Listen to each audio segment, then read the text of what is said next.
To stories about flying. शुरू करते हैं हिज फर्स्ट फ्लाइट, उसकी पहली उड़ान।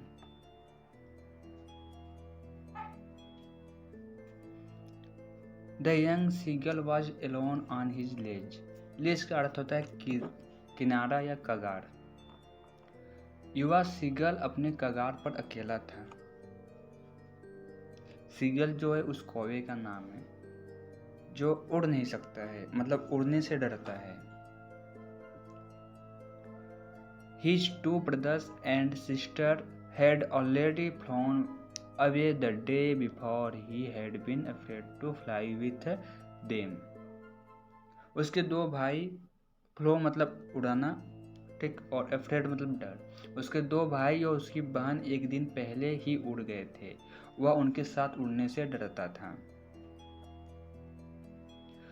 Somehow when he had taken a little run forward to the brink of the ledge, brink का मतलब भी होता है कगार ही, मतलब उस किनारे की बिल्कुल कगार पे गया, ठीक। एंड अटेम्प्ट टू फ्लेप, फ्लेप का अर्थ होता है फड़फड़ाना।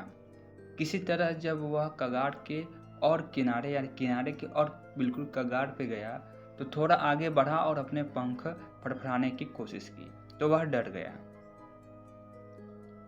द ग्रेट एक्सपेंस, एक्सपेंस का अर्थ होता है विस्तार, विस्तार या प्रसार। The great expanse of sea stretched down beneath and it was such a long way down, miles down. समुद्र का विशाल विस्तार नीचे तक फैला हुआ था और यह इतना लंबा रास्ता था मीलों नीचे। He felt certain that his wing would never support him, so he bent his head and ran away back to the little hole under the ledge where he slept at night.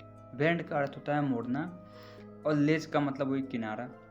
तो उसे लगा कि उसके पंख उसे कभी सहारा नहीं देंगे, सो वह सिर झुकाकर भाग गया और उस गड्ढे के नीचे के उस छोटे से छेद में जहां वह रात को सोया था भाग गया वहां पे वह।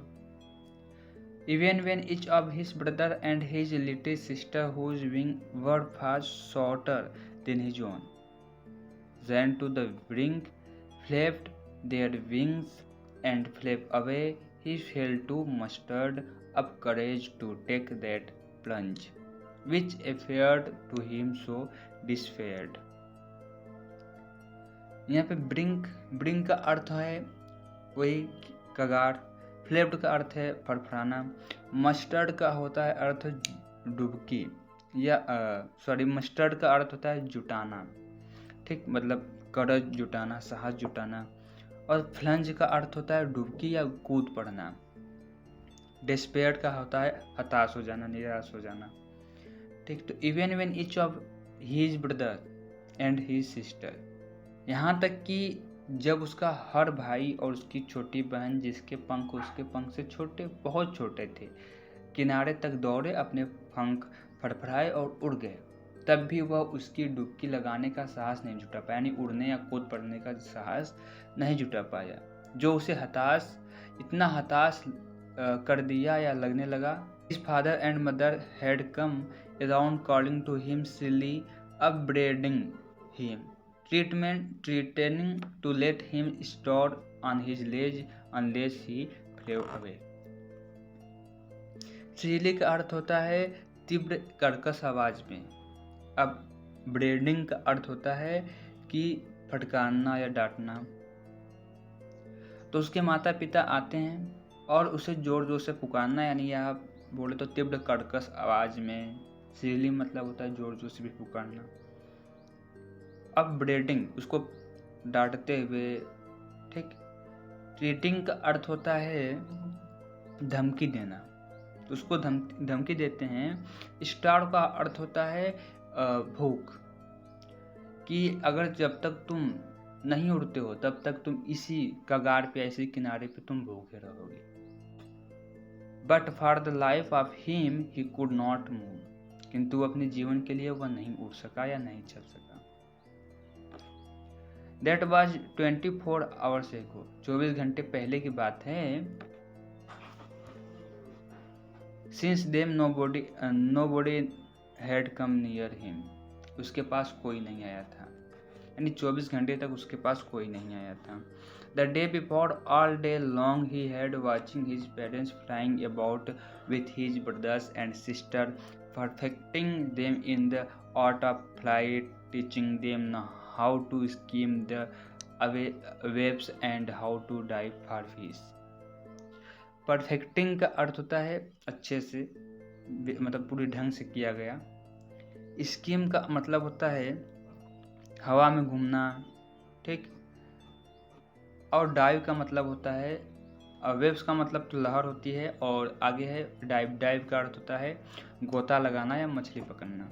क्या होता है, एक दिन पहले, द डे बिफोर, एक दिन पहले, ऑल डे लॉन्ग, पूरे दिन उसने अपने माता पिता को अपने भाइयों और बहनों के साथ उड़ते हुए देखा, उन्हें उड़ान की कला में सिद्ध किया, मतलब उनको सिखा रहा था। उनके माता पिता उनको उड़ने की कला सिखा रहे थे, उन्हें सिखा रहे थे कि कैसे लहरों को पार करते हैं, मछली को कैसे गोता लगाना है, यह सब उसको सिखा रहे थे, उसके माता पिता, उसके भाई बहनों को। He had in fact seen his older brother catch his first herring and devour it, standing on a rock while his parents circled around sizzling a proud cackle. Herring का यहाँ पे मतलब होता है एक मछली होती है जिसका नाम हेरिंग होती है। डेवोर का मतलब होता है लालच से खाना या खाने की भी बोलते हैं डेवोर। आगे रॉक में चट्टान होता है। केकल का मतलब होता है चोज। तो वास्तव में उसने देखा था कि उसका बड़ा भाई उसकी पहली हेरिंग पकड़ता है, यानी पहली हेरिंग एक मछली होती है उसको पकड़ता है और उसे खा जाता है, लालच से खा जाता है, मतलब सिंपली खा जाता है। एक चट्टान पे खड़ा होता है जबकि उसके माता पिता एक गर्वित चोंच उठाते हुए घूमते हैं, मतलब कि उसके माता पिता उस पर गर्व करते हैं कि उसने मछली पकड़ी और खा गया। And all the morning the whole family had walking about on the big plateau midway down the opposite cliff, taunting him with his cowardice. और सारी सुबह सारा परिवार, प्लेटू मतलब होता है चट्टान या पठार, सिंपली पठार होता है। क्लिप टंटिंग का मतलब होता है ताना मारना। कावर्डाइस मतलब कायरता, ठीक। तो क्या, और सारी सुबह सारा परिवार एक बड़े पठार पर बीच में विपरीत चट्टान के नीचे उसकी कायरता से ताना मार रहा था। क्या मतलब, वो चट्टान के ऊपर उड़ रहा है और वो चट्टान के मतलब किनारे पे है, तो उसको उसकी कायरता के लिए वो लोग जो है ताना मार रहे थे। The sun was now ascending the sky, blazing on his ledge that faced the south. सूरज अब आकाश पर चढ़ रहा था, दक्षिण की ओर मुख किए हुए अपने कगार पे धधक रहा था। मतलब ब्लेजिंग का मतलब होता है प्रज्वलित होना, यानी प्रज्वलित ज़्यादा होने लगा था सूरज, जो है धूप ज़्यादा आने लगी थी किनारे पे। He felt the heat because he had not eaten since the previous nightfall. वह गर्मी महसूस किया क्योंकि उसने पिछली रात से कुछ नहीं खाया था। He stepped slowly out to the brink of the ledge and standing on one leg with the other leg hidden under his wing, he closed one eye then the other and pretended to he falling asleep. Pretend का अर्थ होता है नाटक करना, ठीक। तो क्या करता है, वह धीरे धीरे किनारे के कगार पे पहुंचा और एक पैर पर खड़ा होकर दूसरे पैर को अपने पंख के नीचे छिपा लिया। उसने एक आंख बंद कर ली, फिर दूसरी, मतलब धीरे धीरे दोनों आंखें बंद कर ली और सोने का नाटक किया। Still they took no notice for him. He saw his two brothers and his sister lying on the plateau dozing with their heads sunk into their neck. फिर भी उन्होंने उसकी कोई मतलब नोटिस नहीं किया, किसी ने भी उसको नोटिस नहीं किया। उसने देखा कि उसके 2 भाई और बहनें उसकी बहन पहाड़ पर सो रहे हैं। प्लेटो लाइंग ऑन द प्लेटो में पठार पे सो रहे हैं और उनके सिर उनके गले में डूबे हुए हैं, यानी उनका सिर जो है अपने गले में दबाकर सो रहे हैं। घुसा कर बोले तो इसमें जो होता है लाइंग मतलब सिंपली लेटना होता है, सोना नहीं होता है। तो वो अपने प्लेटो पे अपने पठार पे लेट रहे थे। डोजिंग का मतलब होता है झपकी लेना, सिंपली झपकी ले रहे थे। विद देयर हेड संग का मतलब होता है घुसाना या डुबाना। इनटू देयर नेक, अपने सर को अपने गर्दन में। His father was preening the feathers on his white back, और उसके पिता उसके सफ़ेद पीठ पर पंख लगा रहे थे। प्रिनिंग द feathers का मतलब होता है अपने पंख, ठीक, तो पंख लगाना। Only his mother was looking at him. She was standing on a little high hump of the plateau. We white breast thrust forward. Hump का मतलब था गोबर निकलना, थोड़ा सा कहीं किसी सरफेस पे कुछ चीज निकलती है तो उसको हम्प बोलते हैं। केवल उसकी माँ ही उसे देख रही थी। वह पठार पर एक छोटे से ऊंचे गोबर पर खड़ी थी।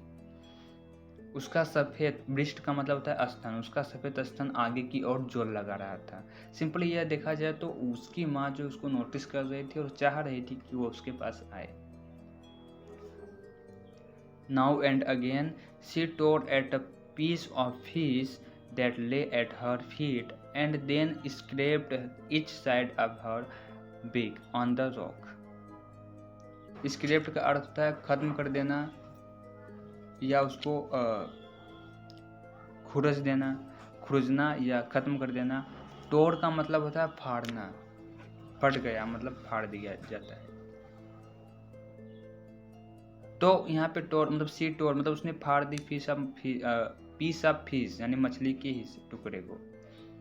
तो वह बार बार क्या करते हैं, बार बार उसने मछली के एक टुकड़े को फाड़ दिया जो उसके पैरों पर पड़ा था और फिर चट्टान पे अपनी चोंच के प्रत्येक भाग को खुरच दिया। खुरजना या उसको खत्म कर दिया मतलब मछली को अपने चट्टान पे उसको अपने चोंच से उसको खुरच रही या मतलब खत्म कर रही, मार रही थी उसको। ये The sight of the food maddened him. Maddened का मतलब होता है होश उड़ जाना। तो उसने वह भोजन को देख के उसकी होश उड़ गई। How he loved to tear food. Tear का मतलब भी यहाँ पे जो है फाड़ना ही है, मतलब टीयर का ही एक बोले तो सेकेंड फार्म होता है टोर। तो how he loved to tear food that way, scraping his beak now and again to wet it. यहाँ पे है कि वो कैसे मतलब उसको पसंद था खाने को फाड़ना, ठीक, और कैसे वो अपने भोजन को इस तरह फाड़ना पसंद करता था। अपनी चोंच को बार बार उसे अपने चोंच से उसको मछली या कोई भी खाना उसको मार के उसको कैसे मसल देता था, मतलब वेट का मतलब होता है मसल देना। तो ये सब उसको देख के अजीब लग रहा है और उसको अच्छा लग रहा है। गा गा गा, he cried begging her to bring him some food. गा गा गा, वह रोते हुए उससे कुछ खाना लाने के लिए भीख मांगता है। वो रोते हुए उससे कुछ खाना लाने का। गा गा गा, वह रोते हुए उससे कुछ खाना लाने के लिए भीख मांग रहा था।